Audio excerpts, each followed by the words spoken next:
We are live. Welcome to another episode of Quarantine. During this math and science show, we are going to cover some interesting things about genetics and talk about base 3 or ternary numbers. I'm Science Mom. This is Math Dad. Should be a lot of fun. This is day 24. I can't believe it. I can't quite believe it either. I wanted to give a special shout out and welcome to all of you who are watching live and to you if you're watching the replay. So hello to Courtney from Saskatchewan, LeBrin and Queen Donut from North Carolina, Marco from Indiana, Lindsay from Alaska, Laurel from Maryland, Lyndon from Colorado, Walker from Texas, and many, many more. Super happy to have you here. Hello, Daria from Portland, and I'm seeing Minnesota, Texas, Indiana. Welcome. Indeed. This has been so fun for us to run these math and science shows. This last month, we've really enjoyed it. And we're going to change up our format just a tiny bit. I'm going to show you what our art prompt and engineering challenges are right at the beginning, but we're going to save the art showcase for the end. So real quick, every day we have an art showcase, an art prompt, and an engineering challenge. Yesterday's engineering challenge was to build this tensegrity structure, to build a floating table. So this just looks like some strings and wood stuck together. But if you set it up, oh no. She broke it. I broke it. There we go. It stands up. And you guys built some awesome floating tables using popsicle sticks and tape. And we were so impressed by all of the structures that we saw. And then yesterday's art prompt was to create a work of art using your hand. So here's one that Neela did where she traced her hand and made it into a tree with some flamingos and birds. And there were a lot of really fun and creative art prompts that we will showcase at the end. But first, we're going to dive into a lesson about genetics.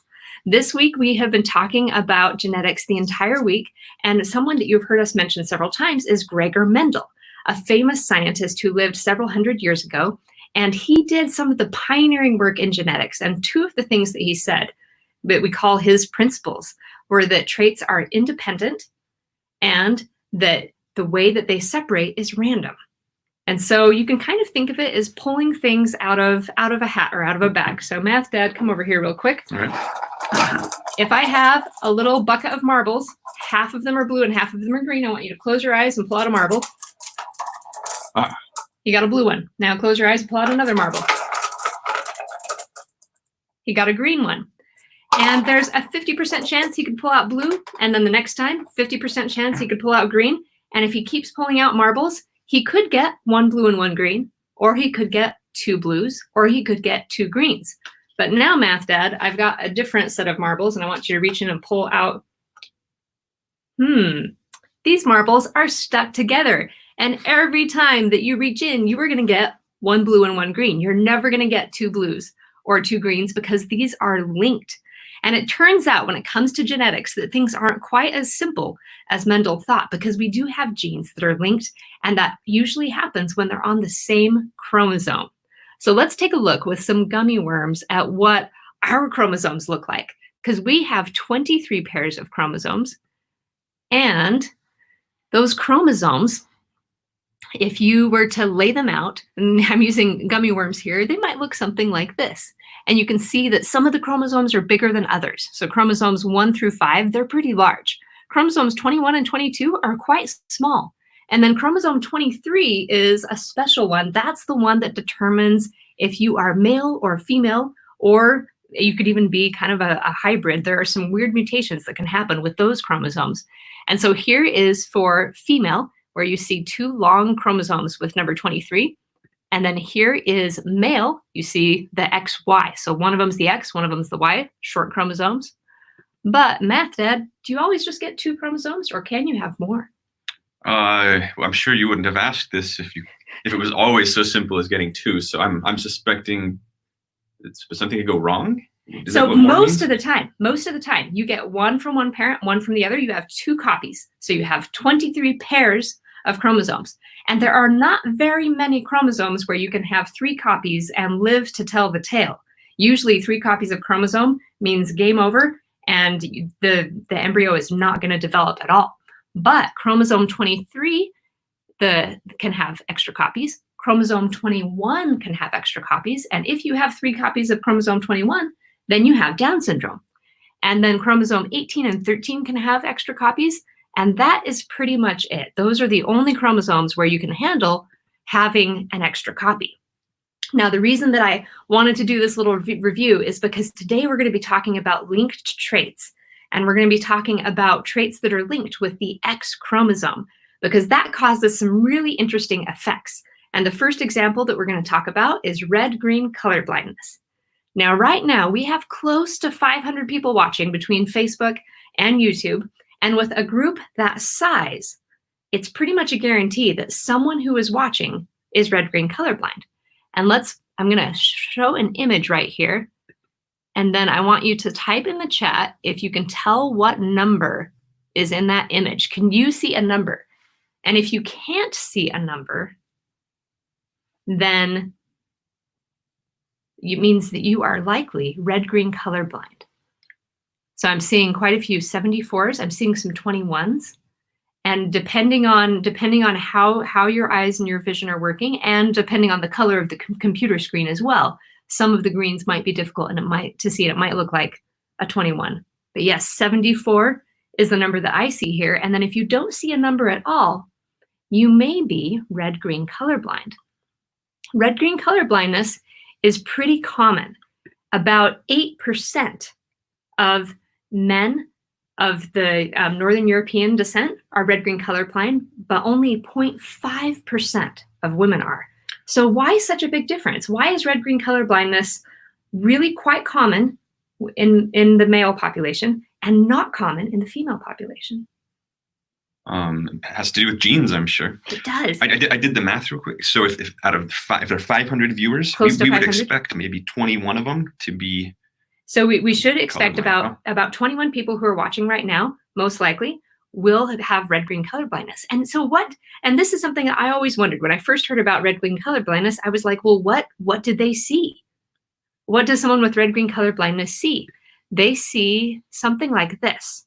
So if you have color vision, you look at the 3 apples on top and you see green, yellow, and red, and they look very different in color. But if you are red-green colorblind, when you look at those 3 apples, the green and the red look very similar. And to my eyes, they look both sort of a shade of brownish is kind of how I would describe those colors. But if you have red-green colorblindness, then your eyes don't differentiate between red and green very well. Those colors appear the same. Now, before you say, oh, like that's just the worst thing ever, I want to point out that there are some advantages to being red-green colorblind.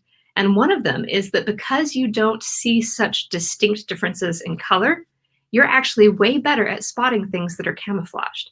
So for example, here I have a picture of a desert horny toad, and you can see that the color blends in really well. And if you're having trouble finding the horny toad, there's another image where I circled him. He's right there. You can see the little eyes. Now, it's not too hard to see if you're up close, but if you're farther back, these little lizards are really hard to see. And if you had a couple people out in the desert, some with red-green colorblindness and some without, the ones who are colorblind would have a much better time finding the camouflaged animals than the ones who are conditioned to rely on color as one of their main cues.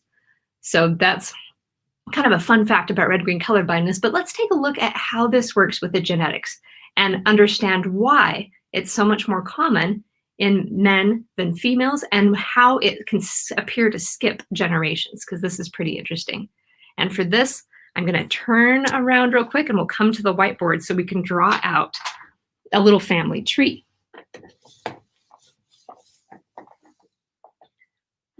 So red-green colorblindness, like we mentioned, this is a mutation that has to do with a gene that is on the X chromosome. And if you have one copy of this gene, then you're not red-green colorblind because the other copy of the gene is normal and it's dominant, and you'll have normal vision and can see colors just fine. And that if you have 2 copies, you need to be XX because this gene is on the X chromosome. So if we're going to draw our little chromosomes, they might look something like this. And we're going to have one mutated copy of the gene and then one normal copy of the gene.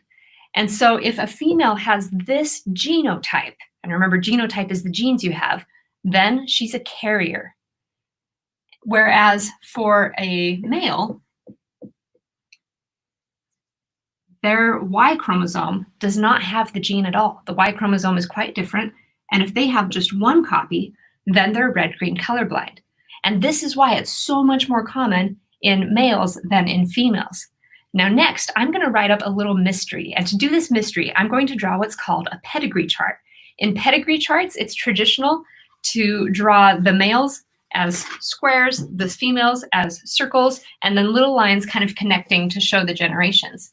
And so we're going to draw a little pedigree chart where the great-grandfather, here's our great-grandfather, is red-green colorblind. And we'll just kind of color in the square to indicate that he's red-green colorblind. And then the next generation, we're going to say that we have 2 boys, 2 girls, and I'm going to leave these blank right now and tell you that nobody appears to be colorblind in this generation. Oh, and I'm going to switch these guys' places just to make my chart a little bit neater. And now we have the grandkids. And again, nobody appears to be colorblind. But then in this generation, we have 2 boys who are colorblind. How did this happen?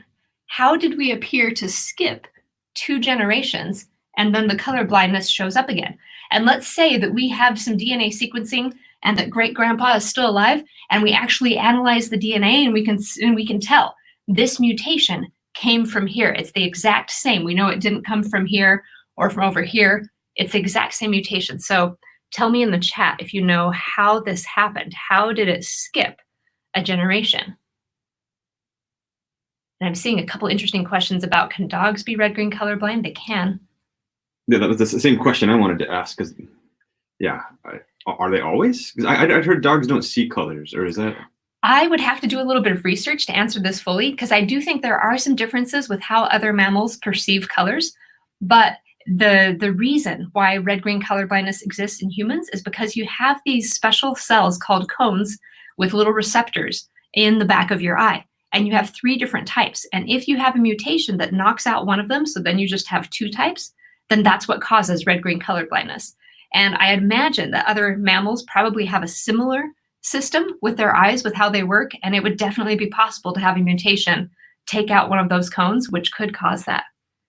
And I'm seeing some great answers in the chat. You're right. It's because we have carriers. So here's how this works. This grandfather here is XY, and then the mother is XX. The mother, we're going to say, is wild type, normal vision in both chromosomes. So she's going to pass on a normal chromosome, X chromosome, to everybody. But the father is going to pass on this chromosome that has the mutation. And so we have 2 carriers here, and we're going to color them in halfway to show that they're carriers.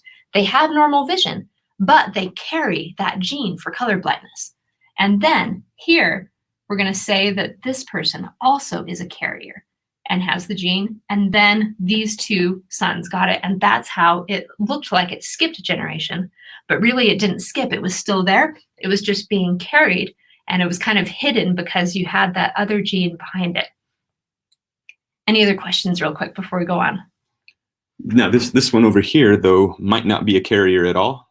Might not be. Might have gotten the... Yes, because we have 1 chromosome here that has the mutation, and then we have 1 X chromosome that is normal. And so it's possible that the normal one could get passed on, and then this person or these sons too, and the kids might not have had it at all.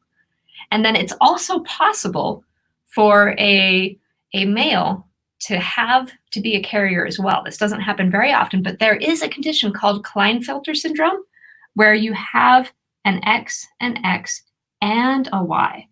And so if someone who had Klinefelters had the colorblind gene in 1 X chromosome and a regular gene in another X chromosome, they would be a carrier for colorblindness too. So there are some cases where it's not quite as cut and dry, not quite as clear. Now next, we are going to move and talk about cats, because there are some really fascinating things that happen with the genetics of a calico cat and a Siamese cat. And if we know a little bit about genetics, then we can understand exactly what is happening here. So let me pull up a picture of a of a cat. Oh, but first, real quick, I just saw an excellent question. It's too bad I erased this about wouldn't the father have to be a carrier? In the third generation, the father does not have to be a carrier because that X chromosome can just come from the mother. Okay, here's a Siamese cat, or not Siamese cat, oh my goodness. Here's a calico cat. And if you guys have ever seen calico cats, you know that they have a really beautiful coloring of orange and black and white. So they have 3 colors in their coat. And the 3 colors in their coat come from 2 different genes. So one gene is a gene that is on a completely different chromosome. So I'm going to draw a chromosome over here. We're going to put a big gene in the middle and say this one causes big white patches. But on the X chromosome, so here's our X chromosome, there is a gene that can cause orange fur or black fur. And the black fur tends to be dominant, but if you have the orange, 2 copies of the orange fur, then you'll have a ginger cat. So if you have a female ginger cat, you'll have 2 copies of the orange. So that would be little o, little o. If you have the black gene here, then you'll have big X, and you'll have black fur. And if you have XO in a female, then you'll have black fur too because black is dominant. Except, and this is the cool thing about females, is that some of the X's, so this is what you would think, that you would get black because black is dominant, but some of the X chromosomes get turned off. And it happens really early on, and it happens at random. And so instead of getting all black, what you get is part black, part orange. But if you have the white one as well, then you get all 3. And this is why calico cats are only female. Unless you have a Klinefelter male where you have XXY, you only see calico coloring with female cats. Male cats usually cannot have the calico coloring. No. So that's sad. Math Dad's kind of looking at me and he's like, huh. Yeah. I feel a little jealous because I think the calico cats are just beautiful. Calico cats are beautiful. And when I was looking up and reading a little more about them yesterday, it turns out I think Maryland's state cat is a calico cat.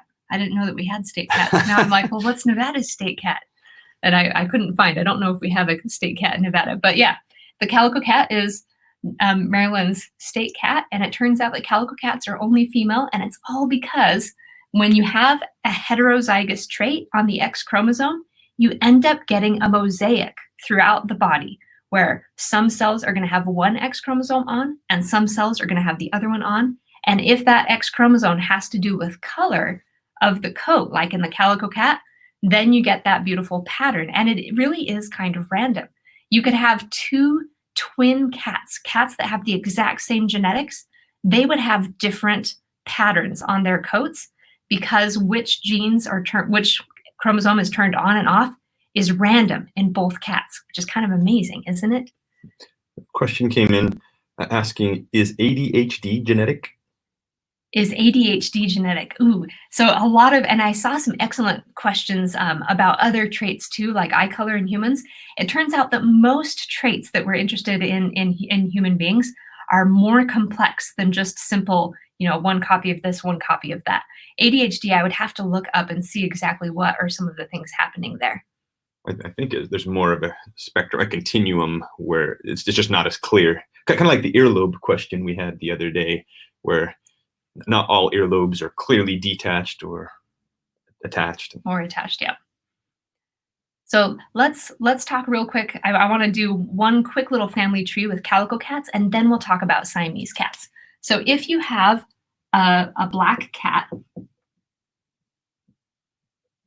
with white, and you've probably seen cats like this that have, most of it's black, but maybe they have a big patch of white on their face. Maybe they have kind of a white belly because they have 2 different genes that are influencing their coat color. The black is on the X chromosome, and then there's that other gene that is on the white one. If you take a black cat that is white and you cross that with an orange tabby cat, then here's what's going to happen. Wait, what does tabby mean? Orange. Oh, okay. I think A ginger cat, orange cat. Okay. I'm not a cat breeder, so I might be using the word tabby wrong, and if I am, I apologize. Orange cat. That's the important part. Orange cat. Okay. So here's what's going to happen with all of the kittens. Some of the kittens are going to get XX. They're going to get the orange from the mom cat. They're going to get the black from the dad cat. And some of the kittens are going to get XY. And if they get XY, then they're going to be orange tabbies, just like the mom. Or just like the mom. They're going to be orange, just like the mom, but they're going to be male. The ones that get, excuse me, XX are going to be calico, because they'll get that white patterning from the dad, and they'll get the orange from the mom. And then some of these X chromosomes will deactivate, and where that happens, you'll get a black spot. Some of them will deactivate, and where that happens, you'll get an orange spot. And then that's how you get that mottled patterning all over the cat, which I think is just really kind of a cool thing. Yeah, it is. Now let's talk about Siamese cats. Siamese cats, and I'm seeing Jamie and a couple other people say that they have Siamese cats. Siamese cats are actually temperature sensitive. You can almost think of them as being temperature sensitive albinos. Siamese cats are black cats. When you look at the genetics, they have the gene that says make a black coat. The fur should be black. But there is a mutation in Siamese cats. So here's our little enzyme, and I'm going to draw it just like a little Pac-Man. Here's our little enzyme that makes the color go to black. And there's a mutation in Siamese cats where this little enzyme does not work if it gets warm.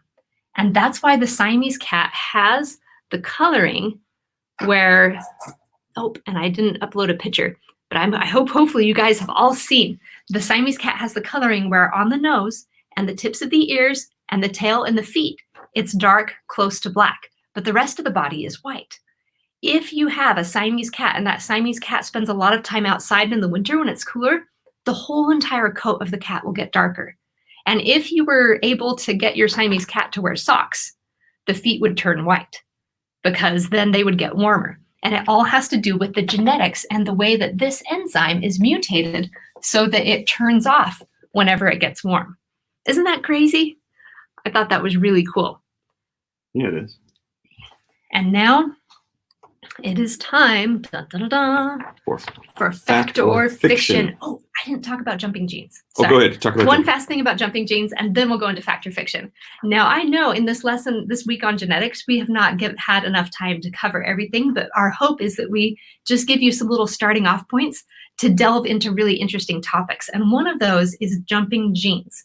A scientist named Barbara McClintock in the 1940s discovered that in maize, in corn, there were these genes that were actually moving location from one area to another. And when she first published this, people didn't believe her. They said, that's ridiculous, that could never happen.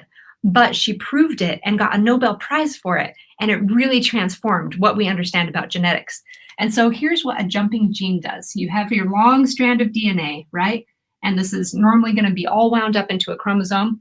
A jumping gene is a small little piece of DNA. And its only purpose really is to make a little enzyme that will then cut it out and move it somewhere else.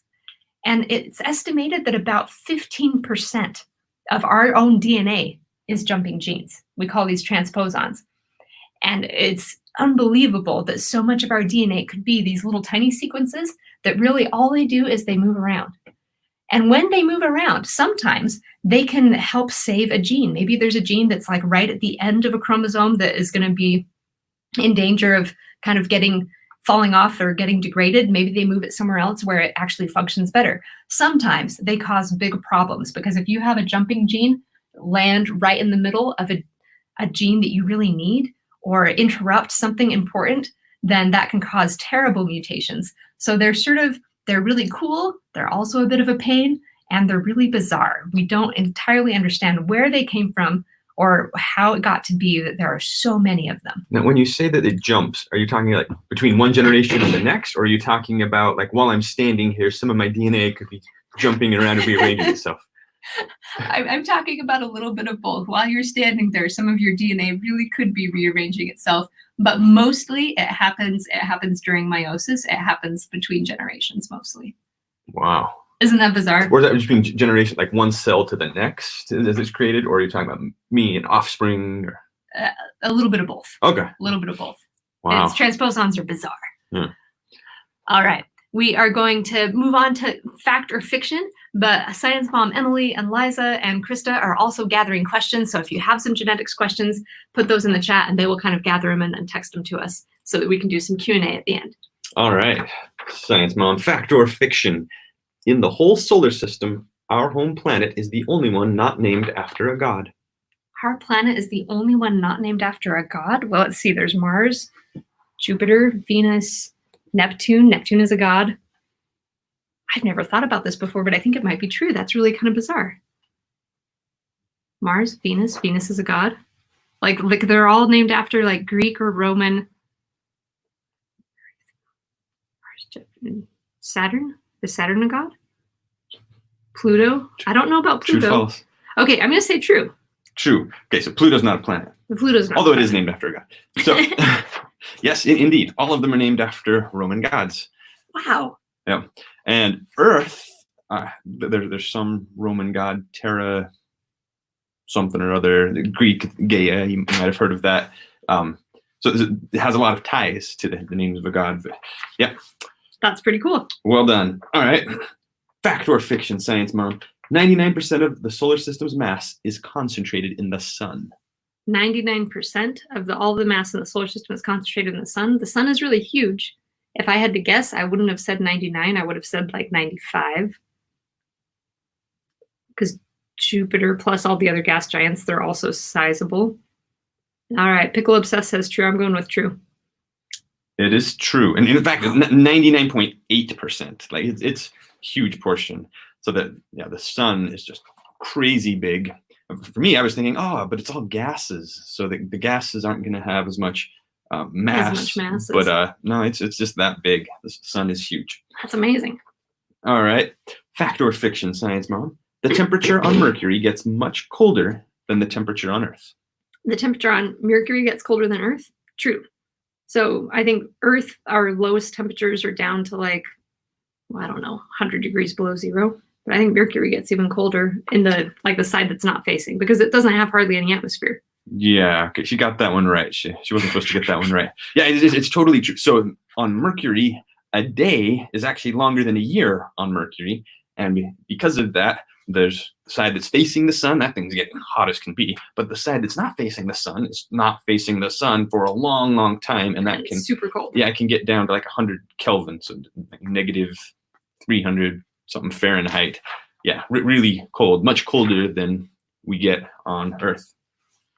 All right, 3 out of 3 so far. Woohoo! All right, fact or fiction? Light takes 11 seconds to travel from the Earth to the moon. Okay, so yesterday it takes like 7 minutes to travel from the sun to the Earth. 8 minutes, 20 seconds. 8 minutes, 20 seconds.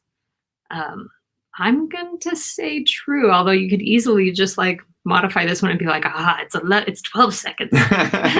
So I'm sure that it is it's several seconds worth because the moon's quite far away. That 11 sounds reasonable to me. I'm going to say true. No, it's false. It's just more than 1 second. 1.3 seconds is how long it takes for moonbeams to reach Earth or for light to go from the Earth to the moon. And so the light can travel like 300,000 kilometers per second, and the moon is about 380,000 kilometers away on average. Changes. If I'd been thinking about that more, I would have. Because if it's 11 seconds, then that means that it would have taken a lot longer for the astronauts to go when they did their. No, that's true. Although those numbers start getting big enough that we don't have a lot of good intuition for them. But yeah, astronauts left mirrors up on the moon, and they were able to shine laser beams on them and time how long does it take to travel to the moon and back. And because they're able to time to such accuracy, they're able to find that distance to within just a few inches. That's really cool. Yeah, really impressive. All right, so 3 out of 4, not bad. Woohoo! I'm definitely improving. My first fact or fiction, I was 0 for 4. Now we have a special thing today because it's Jocelyn's birthday. Hey, Jocelyn, happy birthday, Jocelyn! The big 6. It's an important age. That is an important age. That is. So we hope you have a fantastic birthday, Jocelyn. Happy birthday. I like that dress too. Yeah. And I have a song for Jocelyn. This is the song that never ends. Oh, it goes on and on, my friend. Someone started singing it and they knew all the words and they kept singing it to annoy Math Dad forever just because this is the song that never ends. Except now it's ending because it's time for our engineering challenge. No, is it? We're doing the engineering challenge already? Because I thought it was mathless. Oh, you were totally right. Yeah. We want to talk about some It's time for base Math 3 Dad. numbers. And then we're going to do our engineering list challenge. All right. So last time we talked about binary numbers. So with binary numbers, you were able to use just zeros and ones, and we were able to write out any number and just take a lot more digits than in a base 10. So base 10, we had the 1 spot, the 10 spot, the 100th digit, the thousandths digit, and we can just put anything 0 up to 9 in these slots, and then we've got a number. So this was base 10. Base 2, which we called binary, there was the 1s digit, the 2s, the 4s, the 8s, and the 16s, and so on. But here, we were only putting in things like zeros and ones. So 0, 0, 1, 1, 1. So in that case, this would be the number 28. 116 plus 18 plus 14. Whereas we could use any of the digits 0 through 9 for base 10. Well, what about for base 3? They call this ternary. So binary, bi means 2.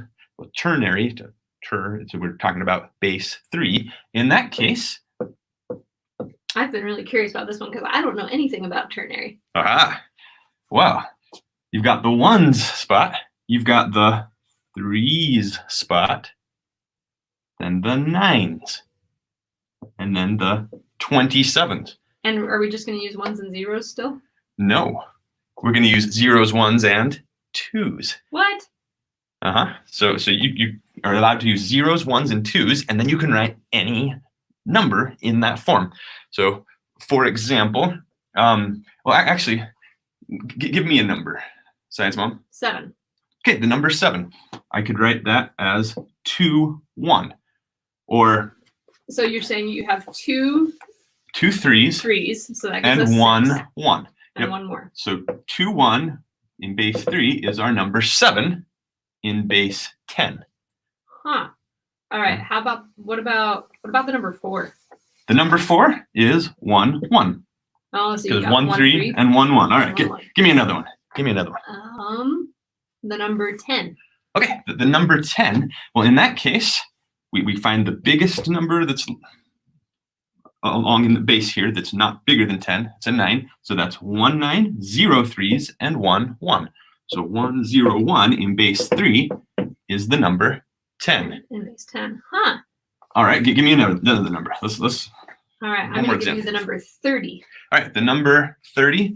All right, so that's 127, 0 9s, 1 3, and 0 1s. I was hoping to see some more 2s show up there. No, you're going to have to pick give me a different number. How about the number 13? All right, then the number 13. Ah, boy. You're fired. You're going to have to pick your own numbers if you want to have an example with the number 2 in it. All right. Let's pick the number, say 25. All right. Just say, okay, something a little bit less than one of these is the secret. All right, so to get the number 25, well, I need 9 plus 9 more. I need 2 9s. That gets me up to 18. Oh, I need 2 3s, and I need 1 1. So you have 18. So 2 19. times 9 plus 2 times 3 plus 1 more is 25. Yeah. So using just zeros, ones, and 2s, we are able to write any number in base 3. So for base 2, we only use zeros and ones. For base 3, we're using zeros, ones, and 2s. Anybody have a guess what I'd use for base 4? Zeros, ones, 2s, and 3s.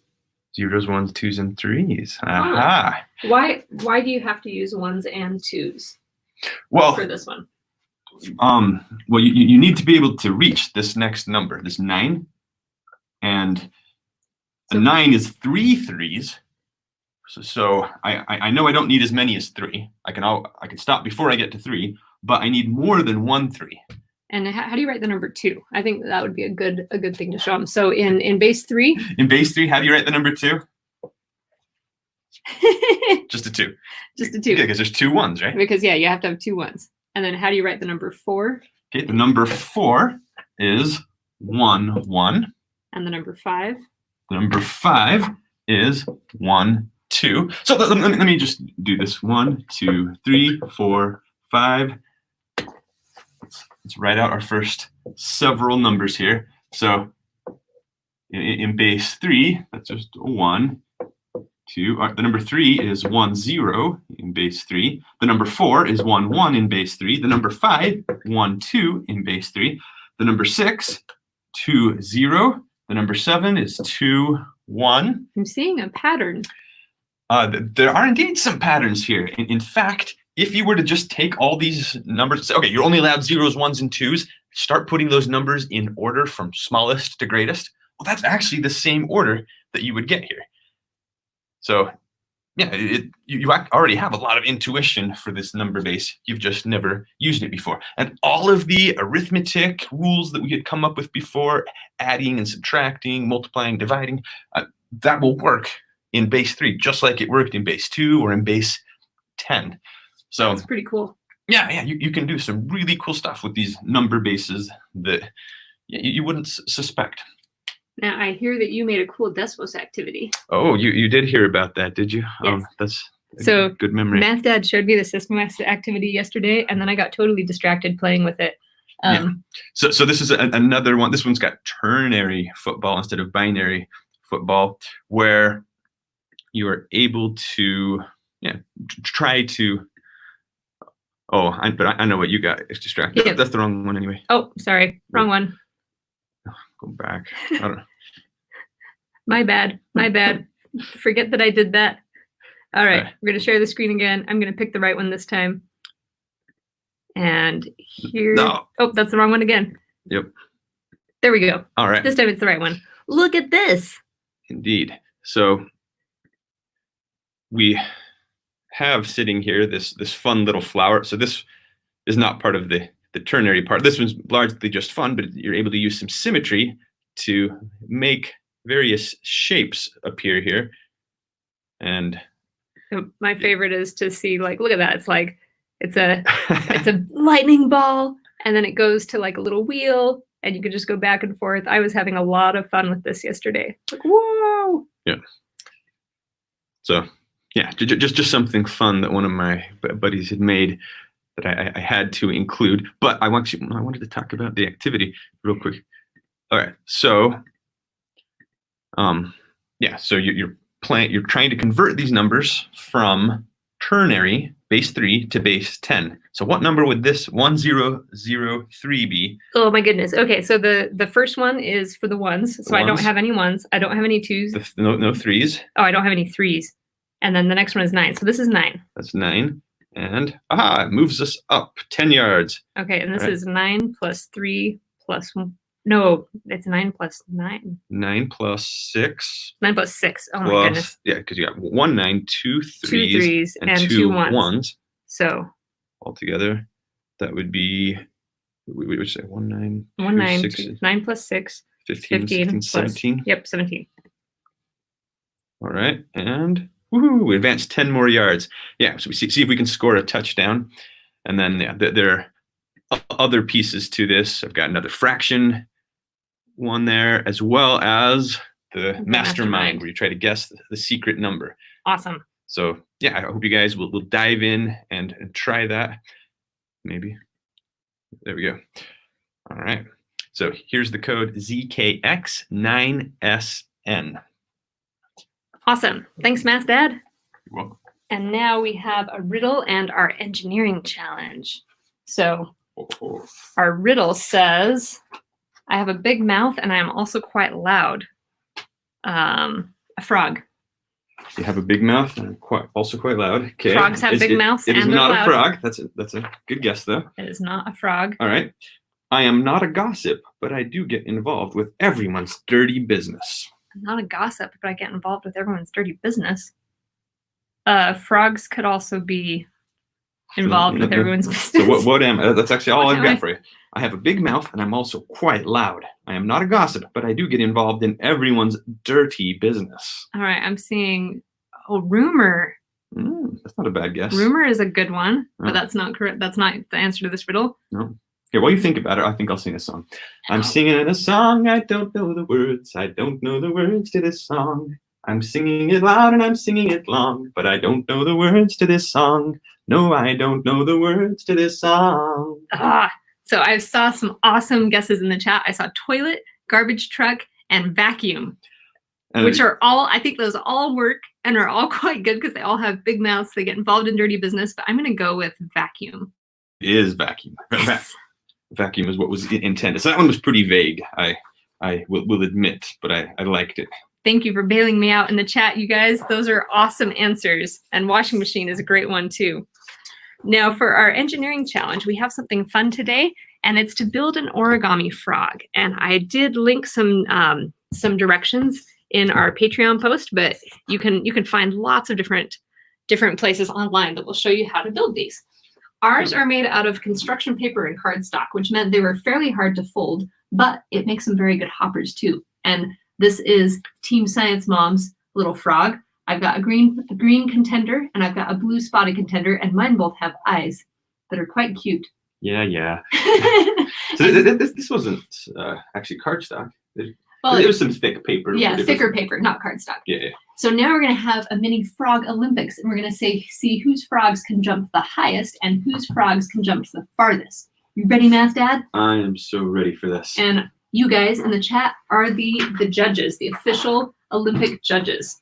So Right. first, We're going for height? First, let's go for, oh boy, our high jump is about to fall over. Yeah. So yeah, let's do the high jump first, and then we'll do the long jump.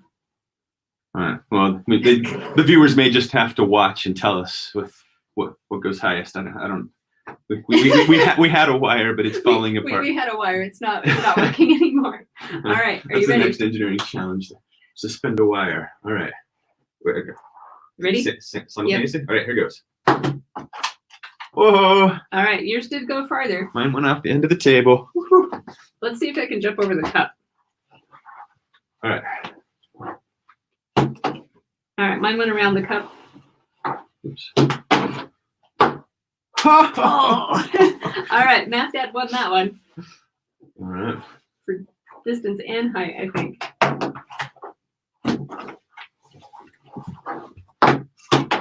My blue frog went pretty far, so it's clear to me that the construction paper frog is not quite as hoppy as our other frog. I gotta say, these were hard to fold.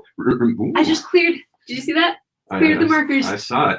Remember how we talked about how you can't fold a piece of paper with it 8 times, and how maybe that's not such a clear set rule, but yeah, I was feeling that folding these. You gotta have some strong hands.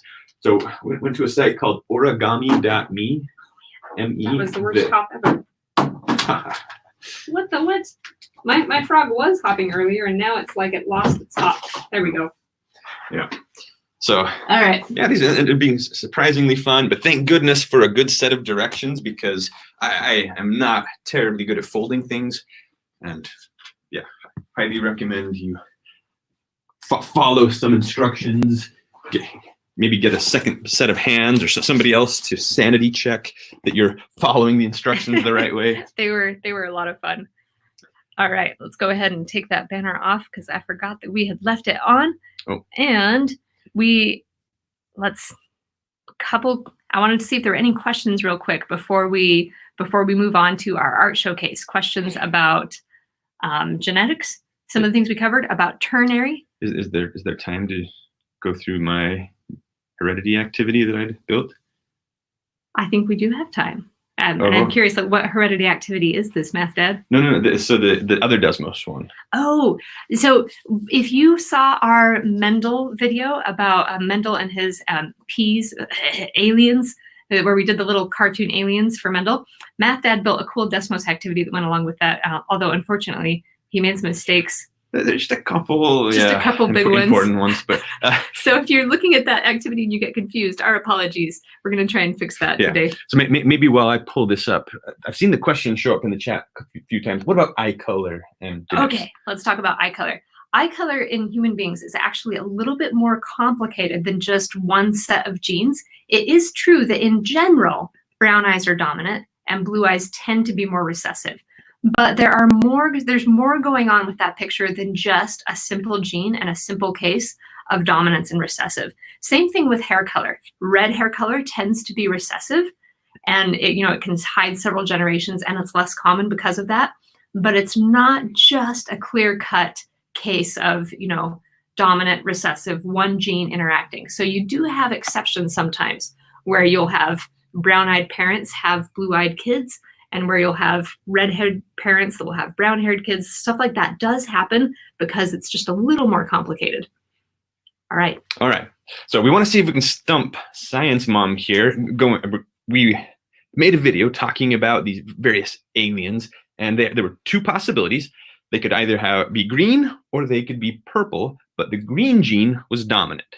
So capital G is for the green, and that means lowercase g corresponds to the purple. And so if they had the same gene, we called these homozygous, but this other one was heterozygous. All right. I still really like these aliens. I think they turned out very cute. They are. Matt Dad animated them. Yeah. All right. So in this case, we've got the various possible genotypes here, and then the phenotype. So what it outwardly looks like is the greenness or the purpleness. So, all right, Science Mom, drag those around, see if we can classify things. Will they be green or will they be purple? So our big G is going to go straight across the top, and those ones will be green, and we'll get half green and half purple on average. Agreed. All right. Okay, so here's a pedigree chart. What is the genotype of the particular alien that arrow is pointing to? It has to be heterozygous because that's the only way that we could have gotten two little g's. So if it had been capital G, then you don't need to write it. I'm right. Yeah. Yep. But yeah, if it had been capital G, then it would have passed on a capital G. And we couldn't have had a purple.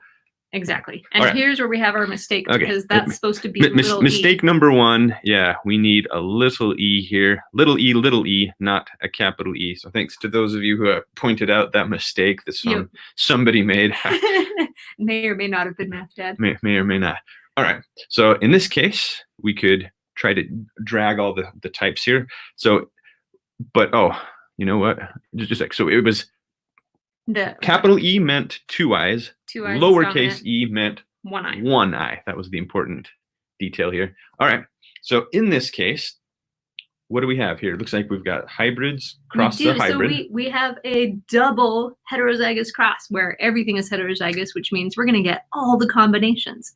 So we will get our green aliens with two eyes up here. We will get our very rare double recessive one-eyed purple alien down here, and then we'll get a mixture all the way through. And we just fill it out by bringing everything straight down. Exactly. So we'll go ahead and move through this. Oh wait, no, I want to get to the hard stuff. I want to see if you can solve this real quick. So behind the scenes, I'm signaling to Math Dad, like, time for art showcase, and he's like, no, we must continue. That's right. I worked hard on this. All right. So now, what is the genotype of the alien that the arrow is pointing to? So this is kind of like a mystery, and we have to look for clues. Clue number one is that we have both recessive and dominant here with color. So that means that this guy has to be heterozygous for color, because the only way we can get little g is if this guy has a little g. And then our other clue is that we have a one-eyed alien here. And that means that this guy also has to be recessive, or heterozygous rather, for that one. So this guy, because he has two eyes and because he's green, we know that he has to have the big alleles, but because we see those guys down here, we know that he's heterozygous. That is true. And it's not going to be possible for you to stump me with a genetics question. Oh yeah, what about this one? Unless you made another mistake. That could happen. All right. So with this one, It's going to be, he's green. And wait a second, how is he green if he has a purple parent? He's heterozygous. That's how he's green. So heterozygous for the green color. That's right. And he has the one eye, so he's homozygous for that. So this one right here. That's correct. So. You're not going to make me do all 13, are you? Oh, well, maybe not. Okay. But at any rate, at home, you're welcome to try this out. I'll just point out I made one other mistake. So then it turns out they can be round or thin. But that's supposed to be little r, little r, and not big R, little r. So yep. Whoops. All right. I'll allow you to stop. I will say one of the unintended benefits of having a live stream is that you get to see us make mistakes.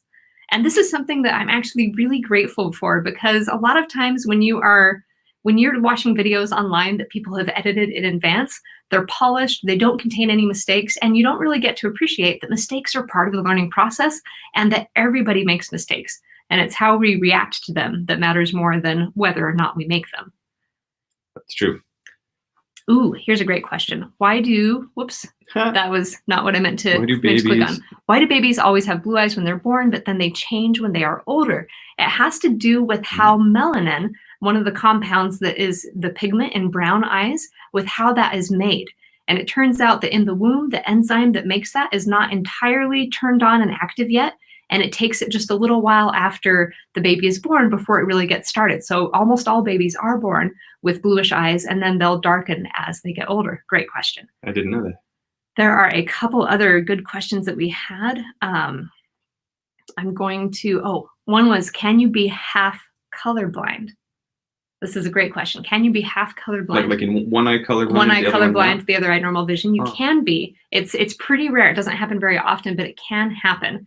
And one of the ways that it could happen, and this would be very unusual, it doesn't usually happen this way, but because remember how we said that females are mosaics, where you have two X chromosomes, and in part of your body, one X chromosome is turned off, and then part of your body, the other one is turned off. That actually happens, it happens in females, as human females, as well as calico cats.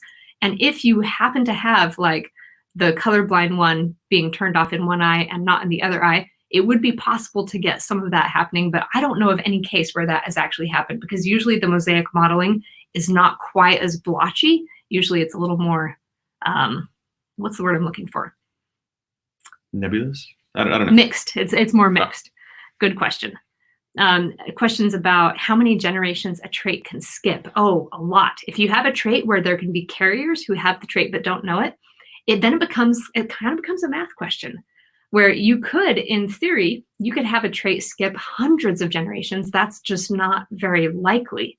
So if it's all, random chance with how it happens, you're usually not going to see a trait skip more than 2 or 3 generations, because chances are good, if it's 50-50 roll of the dice each time, that it'll pop up. But it could go a lot longer. Okay, I saw somebody asking about belly buttons. So innies versus outies, is that genetic? I'm not entirely sure. I wouldn't be surprised if there was something about it, but I'm not entirely sure. I assumed it was just related to how your umbilical cord got tied, but I don't know. Yeah, I'm not sure. I did see the question, what is melanin? Melanin is a pigment that has a dark brown color, and that's actually in Siamese cats. Remember how we said Siamese cats are black cats, except for where their bodies are warm, and that's where you get like that kind of albino coloring where it's just white fur.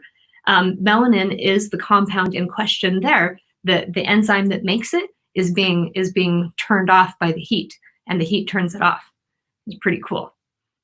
All right, and then one more question. How do people end up with 2 different colored eyes?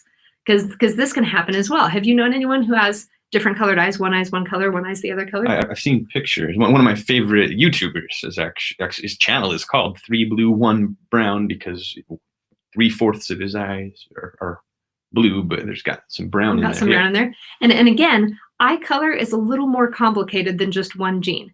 If it were a case like our little aliens where purple was recessive and green was dominant, it would be pretty easy to say, aha, this is what you can predict with eye color. But human eye color is a little more complicated. But again, you can have the mosaic happen where in a female, one X chromosome is dominant in one eye and the other X chromosome is dominant in the other. But there are also just some interesting things that can happen with gene expression, because having the gene is not everything. It's how it's expressed that matters too. And that's kind of a whole nother topic that we didn't have time to get into. And then I did see someone ask about melatonin. So melatonin, you might have heard of, that's what makes you sleepy. And that's very different than melanin, which is a pigment that causes brown coloring. So two different things that just happen to sound similar. I think I've confused those before. Yep, it is easy to confuse those. And now it is time for our art showcase. And I want to remind everyone real quick about, you look like you're about to say something. Yeah, well, the art prompt for next time. Yes, right? art prompt for next time is what I'm going to pull up. So yesterday, our art prompt was to trace your hand and make art out of it. And then the engineering challenge was the floating table. And today, our art prompt is to make pulled string art. So dip a string in paint, put it in a folded piece of paper, and then put it in a book. And I would recommend don't use a book that is super important to you that you'll be really sad if it gets paint on it. Something like an old coloring book where you've colored all the pages already would be great. And then pull the string out. And we've already had some fantastic string art submissions coming in because some people like to work ahead. So I wanted to share real quick. Summer, age 6 from Hong Kong, did this beautiful one with all these colors. And then Ivan from Italy did this one with a blue string and a red string. And you don't have to just do one string. You can do multiple strings, and then you close the book and then you pull them out. And it's a surprise then when you open it up to see what it looks like. It's a lot of fun. So now, if they don't have paint, could they just use food coloring? You could. If you don't have paint, you can dip your string into food coloring. And if you want the food coloring to be a little bit thicker, you can add maybe a little bit of flour to try and kind of thicken it up. And now we'll do our art showcase. Maybe. Yep, it's working. Ooh, they did the 3D hand thing. I love that 3D hand thing. So great job, Paige, on the 3D hand. And you can see how where it curves, it does make the hand kind of look like it's sticking up. And then turned it into a cactus as well. Handprint into a cactus. I love that. Tree. And a flamingo. And she agrees with me about the song. Yes. But I think Science Mom secretly just loves the song. She just doesn't want to admit it. And then I love this with the tree and the roots. Very nicely done. And cherry blossoms. Great work, Savannah. Oh, and butterflies and a dog and a fish. Beautiful work. Flowers in a flower pot. Very nice. Job, and Sophia. A rainbow hand. Yeah. Please don't sing this song. Warning, no songs you don't know the words to. Savannah, Hannah, this is my type of drawing. I love it. Whoa, We've got a butterfly. Yeah. Beautiful, Kylie. Oh, Sienna, I love the patterns on this one. Maybe she's counting in binary. Yeah. You could be counting in binary. So what number is that in binary, Math Dad? It depends on which way your hand is facing, but yeah. Like that one. Andrew. Cityscape, I love it. Hadn't thought of that. Oh, and the thumbs in the middle, so both hands, and it looks like a peacock. I love it. Yeah, it does. In honor of my birthday, I made a cake. I love it with Good the job, candles. MD. And great work, Lydia. It's a piece of coral. Coral is not a plant. And tomorrow we're going to be doing a patron-only live stream, and we're going to be talking all about kelp, which is also not a plant. Good job, Sam. Finger monsters. Love it. A crocodile. There's a crocodile chasing me. Great work, Isaac. Ooh. Oh, this is wonderful. Muriel. I hope I'm reading it right. Myriad. Myriad. Age 6. Beautiful artwork. Love it. A dog. Great work, Ivan. Dog print and a hand print. Kathy. Love the colors here. Oh, and the hand flipping over. Boy, yeah. Very nice. Tough sequence to draw. Great work, Noah. A helicopter. Nice, William. I'm impressed by the variety of things that we're seeing. A pineapple from Penelope. An annual. I've got a beautiful horse there. Oh, a unicorn. Unicorn. That's what I meant to say. Noah. Singing the song. Translation, stop it. No. Birds love that song. Oh, binary fingers. Yeah. Awesome. Great work.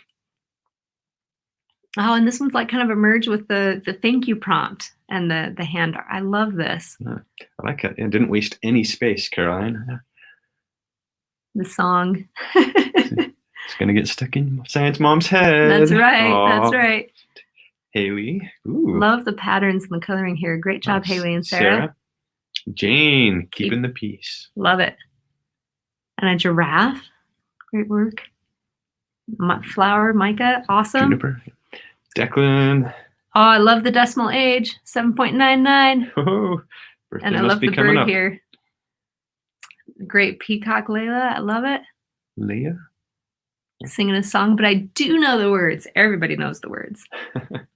Beautiful colors, Heston. And oh, Sophie, love the angles here. Yeah. Oh, the overlapping hands look awesome. That made a great Yeah, pattern. that reminds me of your light. Yeah, yeah. Pattern, Nicely done. Ooh, I like the use of negative space here, the way they colored it. Yeah. Singing the song. Yeah, Caleb. It's a Ooh, good song. And a Ooh, siren, like siren mermaid hand. Awesome. Isabella. Very nice. Oh, man. Great work. Oh, I love the colors here and the shapes. Thanksgiving Day. Jocelyn sharing. Very nice. Yep. Ooh, super fun colors. Loves my song. Look at that. I think the crowd loves it. It's unanimous. It's not unanimous. Haley and Evelyn. Ooh, the finger thing with the lines. That is so cool. It is really cool. It almost looks like there's an invisible hand there that you're seeing. Yeah. Handy and Mandy. These are outstanding. Great work, Megan. Chloe. Oh, I love these. Lily. Science Mom and Math Dad rule the world. Oh, Thanks, Ray. That's awesome. And Ely, good job. Sophia and Chelsea. Oh, it's a cute giraffe. I love it. Ooh, and the rainbow hand. Psychedelic. Yeah. Awesome. Ooh, Riley, the giraffe-like pattern. These are awesome. And now some floating string tables. And several of you guys shared videos, and they were so awesome. Man. So great work on these string tables. And I loved seeing, sometimes you look at something like this and you think that you have to have really special tools to make it. And I loved how you guys made yours just from what you had on hand. Because that's kind of like the theme of, I feel like that's the theme of the year. It's only been a month since we were quarantined, but it feels like a lot longer. And I feel like the theme is to make do with what you have. And you guys totally did that with this engineering challenge. So bravo. Yeah, and that was not an easy challenge, I know, because it took us quite a while and some failures before we got there. Yeah, prototype 2 worked. Prototype 1 was a hot mess. We had some funny mistakes before we got our floating string table to work. So kudos to everyone who made a string table. And if you haven't made one yet, it's not too late to give it a try. Okay. Now, tomorrow, we have a special guest. Dan Cobalt, who is a researcher at Children's Hospital, a geneticist who does research with gene therapy. He's coming on to do an interview. He's a friend of mine and a fantastic presenter, really funny guy. And he also is a science fiction author. He's written several books.